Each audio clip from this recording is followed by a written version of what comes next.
जो next chapter हमने start करना है उसको हम कहते हैं बिल ऑफ एक्सचेंज। अब बिल ऑफ एक्सचेंज क्या होता है? बिल्स ऑफ एक्सचेंज, एक्सचेंज का मतलब क्या होता है? लेन देन। Means I give you a pen, उसके बदले में पैसे ले सकता हूं। तो exchange means when you give something and take something, उसको एक्सचेंज में बोलते हैं। तो लेन देन भी बोलते हैं इसको हिंदी में। तो बिल्स ऑफ एक्सचेंज मतलब ऐसे बिल्स जो एक्सचेंज में फैसिलिटेट करे, एक्सचेंज में हेल्प करे, अब उनको कहते हैं बिल ऑफ एक्सचेंज। अब बिल ऑफ एक्सचेंज जो है ये नेगोशिएबल इंस्ट्रूमेंट एक्ट 1881 में बनाया गया था, उसके अंडर ये बिल ऑफ एक्सचेंज आते हैं। सारे उनके रूल्स एंड रेगुलेशन जो है वो नेगोशिएबल इंस्ट्रूमेंट एक्ट के लगते हैं, और वो एक्ट 1881 में जो है बनाया गया था। अब फर्दर क्या है, अब ये बिल ऑफ एक्सचेंज को सिंपली समझे तो है क्या? आपने बिल रिसीवेबल और बिल पेबल टर्म सुनी होगी। एक एसेट होता है और एक लाइबिलिटी होती है। अभी तक आपने सीखा है जो बी आर होता है, बिल रिसीवेबल, इसका मतलब होता है आपको पैसे रिसीव करने हैं, तो ये क्या होता है? एसेट होता है। और एक टर्म होती है बीपी, मींस बिल पेबल, है ना? तो बिल पेबल, बिल पेबल का मतलब क्या है कि आपको पेमेंट करनी है, इसलिए वो आपकी लाइबिलिटी है। तो बिल ऑफ एक्सचेंज से रिलेटेड ही ये दो टर्म्स होती हैं। अब थोड़ा सा हम समझेंगे कि बिल ऑफ एक्सचेंज का जो प्रोसेस है वो वर्कआउट कैसे करता है। राम श्याम, दो पर्सन हम ले लेते हैं एग्जांपल में। राम श्याम के पास गया और उसने कुछ गुड्स जो है वो बाय कर लिए। ठीक है जी। राम ने श्याम से कुछ गुड्स खरीद लिए। श्याम क्या हो गया? सेलर। और राम क्या हो गया? परचेज करने वाला, यानी कि बायर। अब जब ये ट्रांजैक्शन हो गई कि गुड्स श्याम से खरीद ली राम ने, तो अब राम को श्याम को पेमेंट करनी है। राम को श्याम को पेमेंट करनी है। तो आपको समझना क्या है कि श्याम के लिए ये राम क्या है? डेटर है। ठीक है। और राम ने इसको पेमेंट करनी है, तो राम के लिए श्याम क्या है? क्रेडिटर। दोनों की अगर बुक्स बनानी है, मतलब श्याम की भी बुक्स बनानी हो, श्याम की बुक्स में भी जर्नल एंट्री करनी हो, और राम की बुक्स में भी जर्नल एंट्री करनी हो, तो अभी क्या हुआ है? क्या हुआ है? राम करेगा परचेज की एंट्री, श्याम करेगा अपनी बुक्स में सेल की एंट्री। देखो बिल ऑफ एक्सचेंज कब बनेंगे?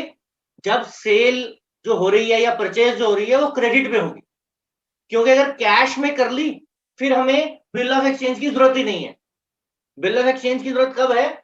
जब हमें क्रेडिट में, उधार में जो है ट्रांजैक्शन करनी है, तब इस बिल ऑफ एक्सचेंज की जरूरत पड़ेगी। तो उसके लिए क्या हुआ? राम गया श्याम के पास, उसने क्रेडिट परचेज कर ली। तो उस पॉइंट ऑफ व्यू से श्याम अपनी बुक्स में एंट्री करेगा किसकी? क्रेडिट सेल की। राम क्या करेगा? राम करेगा बुक्स में एंट्री क्रेडिट परचेज। ठीक है जी। अब इसके बाद राम और श्याम के पास दो ऑप्शन थी। क्या ऑप्शन है? या तो बिल बना लो, बिल ऑफ एक्सचेंज बना लो, या बिल ऑफ एक्सचेंज मत बनाओ। अगर वो बिल ऑफ एक्सचेंज नहीं बनाते हैं तो हमें फर्दर कोई भी एंट्री करने की जरूरत नहीं पड़ेगी। राम की बुक्स में श्याम क्रेडिटर शो हो जाएगा, श्याम की बुक्स में राम डेटर शो हो जाएगा, बात खत्म हो जाएगी। लेकिन अगर ये आपस में डिसाइड करते हैं कि नहीं भैया हमें बिल ऑफ एक्सचेंज बनाना है, ठीक है, बिल ऑफ एक्सचेंज के थ्रू ट्रांजैक्शन करनी है, तो अब क्या होगा? श्याम जो है क्या करेगा? श्याम जो है ये बिल ऑफ एक्सचेंज बनाएगा, लिखेगा। क्या लिखा होगा बिल ऑफ एक्सचेंज में? उसमें बेसिकली ये लिखा होता है कि 3 मंथ्स के बाद या 2 मंथ्स के बाद, जो भी इनके बीच में टर्म्स डिसाइड होती हैं, उनको पेन डाउन कर देते हैं कि 3 मंथ्स के बाद इस डेट को इतने पैसे जो है वो राम मुझे दे देगा। ऐसी एक ड्राफ्टिंग होती है। ठीक है, एक डॉक्यूमेंट होता है, उसमें हम ये वर्डिंग लिख देते हैं, और श्याम जो है वो डॉक्यूमेंट किसके पास भेज देगा? राम के पास। राम ने पेमेंट करनी है, उस डॉक्यूमेंट पे वो साइन करेगा, साइन करके वापस डॉक्यूमेंट किसके पास आ जाएगा? श्याम के पास। ठीक है जी। इसको कहते हैं बिल ऑफ एक्सचेंज बन गया। बनाया किसने? श्याम ने। फिर राम को भेजा, यानी कि सेलर ने बनाया, बायर के पास भेजा, साइन किया उसने, और साइन करके वापस कहां चला गया? श्याम के पास। जिसने पैसे लेने थे उसने बिल को बनाया, और साइन जिसने पैसे देने थे, और वापस बिल किसके पास आ गया? जिसने पैसे लेने हैं। ठीक है, अब जब ये प्रोसेस पूरा हो गया तो बिल ऑफ एक्सचेंज हमारा बन गया। अब 3 मंथ्स के बाद क्या होगा, या 2 मंथ्स के बाद क्या होगा? जिस डेट को पेमेंट मिलनी है उस डेट को श्याम बिल लेकर राम के पास जाएगा, राम को बिल देगा, और राम को बिल देगा, पैसे ले लेगा, बात हो जाएगी फिनिश, बिल ऑफ एक्सचेंज हो जाएगा फिनिश। किस लिए जनरेट हुआ था ये बिल ऑफ एक्सचेंज? क्यों बना था? क्योंकि अभी राम के पास श्याम को देने के लिए पैसे नहीं है, तो उन्होंने बिल ऑफ एक्सचेंज बना लिया।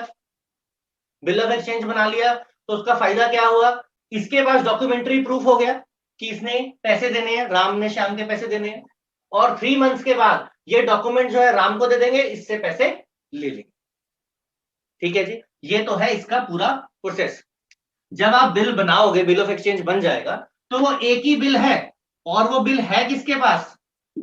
जिसको पैसे लेने हैं उसके पास। ये अपनी बुक्स जो बनाएगा, जर्नल एंट्रीज करेगा, उसमें BR यूज करेगा, bill receivable.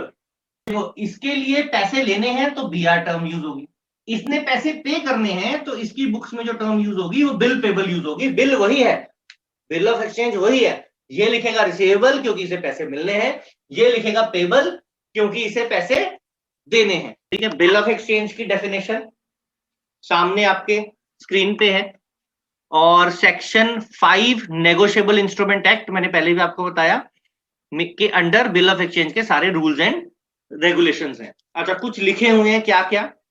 An instrument in writing, unconditional order containing an unconditional order signed by the maker directing a certain person to pay a certain sum of money only to or in order of that person or to the bearer of the instrument। अब इसकी कुछ basic terms होती हैं। देखो, dryer, dryer कौन है? जो bill बनाता है, यानी कि वो बंदा जिसको पैसे मिलने हैं वो ड्रॉयर है। ड्रॉई कौन है? जिसको पैसे देने हैं और बिल पे साइन करता है, और वो एक्सेप्ट करता है। जब वो साइन करता है तो इट मींस वो एक्सेप्ट कर रहा है कि मैं पेमेंट दे दूंगा। फिर payee person is the person named in the bill of exchange to whom the amount is payable. जिस बंदे को पैसे मिलने हैं उसका नाम अगर लिखा हुआ है, नॉर्मली जो ड्रॉयर और पेई होता है वो सेम ही होता है। ठीक है, तो वो बंदा है जिसका बिल में नाम मेंशन हो और जिसको पैसे मिलेंगे फ्यूचर में, या पेबल होते हैं, उसको पैसे देने होते हैं। फिर नेगोशिएबल और इंडोर्समेंट। अब मैंने बोला था ये नेगोशिएबल इंस्ट्रूमेंट एक्ट के अंडर ये इंस्ट्रूमेंट हमारा बिल ऑफ एक्सचेंज उसके अंडर आता है। अब इसका मतलब क्या है नेगोशिएबल होने का? मींस मैं चाहूं तो इस बिल को, मुझे पैसे लेने हैं राम से 3000 रुपीज, बिल बना हुआ है, मेरे नाम का बिल है, वो बिल मैं चाहूं तो विशेष को दे सकता हूं कि विशेष, मैंने आपके 3000 रुपए देने थे, तो मेरे पास फिलहाल 3000 रुपए तो नहीं है, मेरे पास एक बिल पड़ा है जिसमें 3 महीने बाद मुझे शाम ने पैसे देने, तो ऐसा करो ये बिल रख लो। 3 महीने बाद पेमेंट कौन ले लेगा? विशेष ले लेगा, क्योंकि उसके पास वो इंस्ट्रूमेंट होगा। और विशेष चाहे तो कहीं और फर्दर किसी और को दे सकता है। तो इसको कहा जाता है कि इंस्ट्रूमेंट इज नेगोशिएशन बोलते हैं, इसको एंडोर्समेंट बोलते हैं, कि जो ये इंस्ट्रूमेंट है वो क्या है? नेगोशिएबल है। मींस फर्दर आप किसी को भी इसको ट्रांसफर कर सकते हो। ठीक है जी। फिर एंडोर्सर टर्म आ जाती है।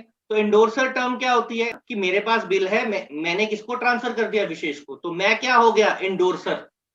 और एंडोर्सी कौन हो गया? विशेष। मैंने उसको क्या किया? एंडोर्सर मैं हो गया क्योंकि मैंने, मेरे नाम का बिल था, मैंने विशेष को आगे फर्दर दे दिया, फर्दर ट्रांसफर कर दिया। ठीक है। और एंडोर्सी कौन हो गया? जिसके पास जो है एंडोर्स बिल जो है, endorse is a person to whom bill of exchange और प्रॉमिसरी नोट इज एंडोर्स्ड। मतलब विशेष को एंडोर्स किया है मैंने, कल को पेमेंट विशेष ने लेनी है तो वो कौन हो गया? वो एंडोर्सी हो गया। बिल एट साइट और डिमांड होता है, bill after date after sight होता है, डेज ऑफ ग्रेस होता है, डेट ऑफ मेच्योरिटी होता है, ड्यू डेट होती है, फिर डिसऑनर ऑफ बिल होता है, नोटिंग चार्जेस होते हैं, रिटायरमेंट ऑफ बिल होता है। अब ये सारी ही टर्म्स जैसे जैसे हम चैप्टर में आगे जाते जाएंगे वैसे वैसे हम इन टर्म्स की क्लैरिटी हमें आती रहेगी।